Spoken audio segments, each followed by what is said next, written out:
આવો બેટા, સુખી થાઓ. બેટા, ખરેખર મને ખૂબ જ ખુશી થઈ કે તે તારી સાસુની પરંપરા જાળવી રાખી છે. અને શીતળા માતાજીનું વ્રત છે એ દરેક સૌભાગ્યવતી કરવું જોઈએ. બેટા, તે ટાઢું રાખીને વ્રત કર્યું છે ને તો હા દાદા, મેં કાલ રાતે જ બધું રાંધીને રાખી દીધું હતું. અમારા હાહુ કરતા ને એવી જ રીતે ને. ચોક્કસ બેટા, તું ખૂબ જ સારું કામ કરી રહી છો અને માતાજી તારા ઉપર જરૂર પ્રસન્ન થશે અને તારા મનની ઈચ્છા છે ને એ બધી પૂરી કરશે.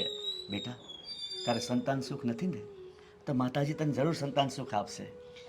હા, હું માતાજીને બસ એટલી જ પ્રાર્થના કરું છું કે મારો આ ખોડો જે સૂનો થયો છે ને એ બસ જલ્દીથી રમતો થઈ જાય.